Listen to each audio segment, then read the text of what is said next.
Assalamualaikum warahmatullahi wabarakatuh. Pada video kali ini kami akan memberikan informasi penting terkait pengumuman seleksi P3K Guru untuk tahap 1, di mana kita mengetahui masa sanggah yang harus dilakukan oleh rekan-rekan yang dinyatakan tidak lulus itu sudah pun berakhir ya Bapak Ibu.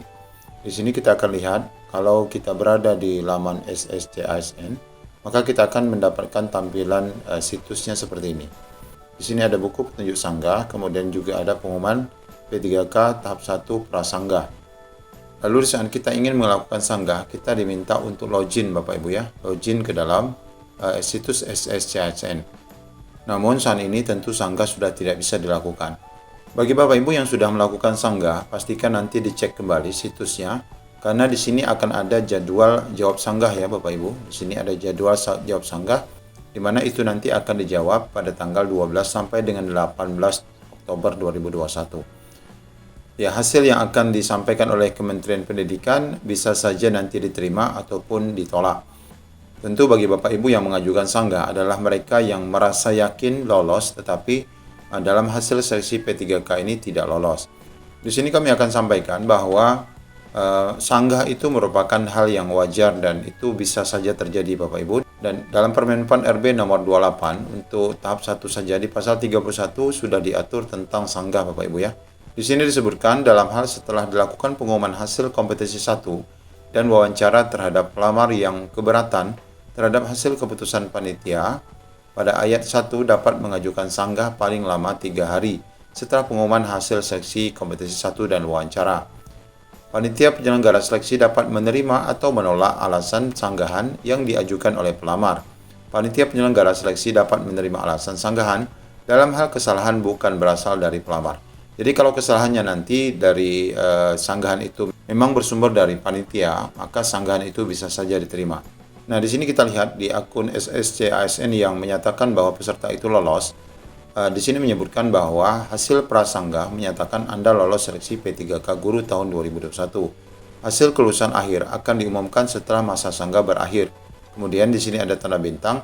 Perubahan hasil kelulusan dikarenakan sanggah dapat terjadi. Jadi Bapak Ibu, bagi mereka yang melakukan sanggah, itu bisa saja nanti akan terjadi kenyataan Bapak Ibu ya. Dan oleh karena itu bagi rekan-rekan yang dinyatakan lolos prasanggah seperti ini, sebenarnya belum juga aman sepenuhnya Bapak Ibu ya. Kenapa demikian? Karena jika nanti teman-teman kita yang melakukan sanggahannya diterima, maka itu akan menyebabkan mereka yang sudah dinyatakan lolos akan kembali tergeser. Tapi tentu kita akan lihat kasus per kasusnya. Hal ini dibenarkan oleh Bapak Muhammad Ridwan ya. Kita lihat tweetnya di sini. Pengisian daftar riwayat hidup di SSCASN bagi yang L ini artinya lulus. Seleksi kompetensi P3K tahap 1 baru bisa dilakukan setelah pengumuman pasca sanggah tahap 1, yakni pada tanggal 20 Oktober.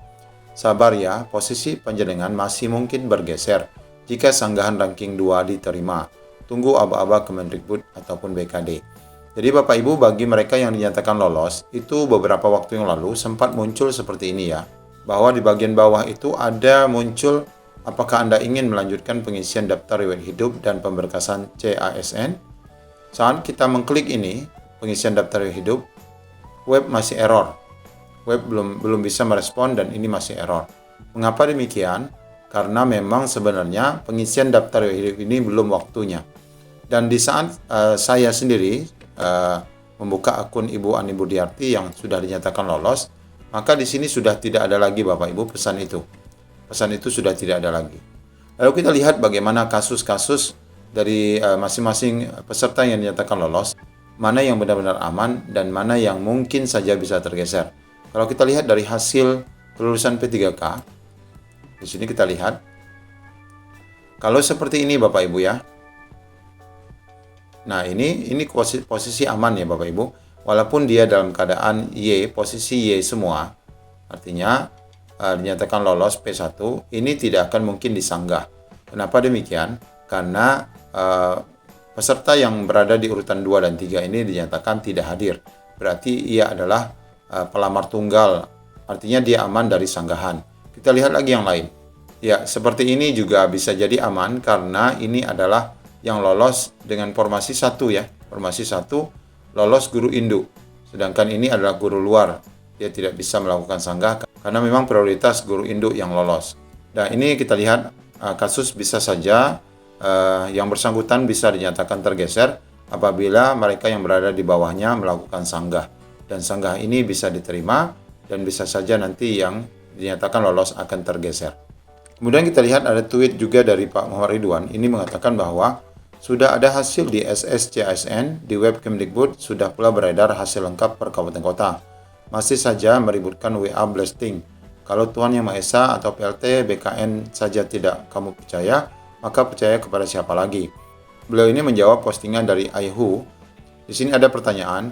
Mohon maaf sebelumnya Pak, saya salah satu peserta dengan status XP1L. Ini artinya dia guru induk lolos pada penilaian pertama. Tapi sampai detik ini saya belum dapat chat langsung via WA dari Kemdikbud seperti teman-teman yang lain. Apakah ini bermasalah Pak? Kalau tidak dapat, juga di akun saya belum muncul pengisian biodata. Nah, ini berkaitan dengan hal ini tentu juga menjadi persoalan Bapak Ibu ya. Ada rekan-rekan yang dinyatakan lolos P3K itu langsung mendapatkan pesan ya dari Kementerian Pendidikan seperti ini tadi Bapak Ibu. Kita lihat ini pengumuman hasil seleksi guru ASN P3K tahun 2021. Selamat kepada Bapak Ibu Dr. Andes Nasroh telah dinyatakan lulus formasi. Kami sampaikan terima kasih atas semangat dan perjuangan Bapak Ibu dalam mengikuti seleksi tahap 1. Di sini disebutkan ucapan selamat. Nah, yang disampaikan oleh Bapak Muhammad Ridwan ini adalah di saat ada salah satu peserta yang tidak mendapatkan pesan seperti itu tadi, maka beliau men-tweet ke Bapak Muhammad Ridwan dan ini jawaban beliau. Jadi intinya pada pengisian biodata di SSCASN itu memang sampai saat ini belum dapat dilakukan karena memang hasil akhir daripada prasanggah belum disampaikan. Oleh karena itu kita tetap akan menunggu postingan terakhir yakni pada tanggal 20 Oktober 2021. Di sana inilah pengumuman hasil sanggah 1 selesai sehingga nanti di dalam situs SSCASN itu akan muncul di sini hasilnya adalah pasca sanggah. Jika hasil pengumuman nanti menyebutkan hasil pasca sanggah menyatakan kita lolos, maka itu berarti aman. Tetapi nanti setelah diumumkan ternyata mereka yang melakukan sanggahannya diterima, maka bisa saja mereka yang sudah dinyatakan lolos akan tergeser.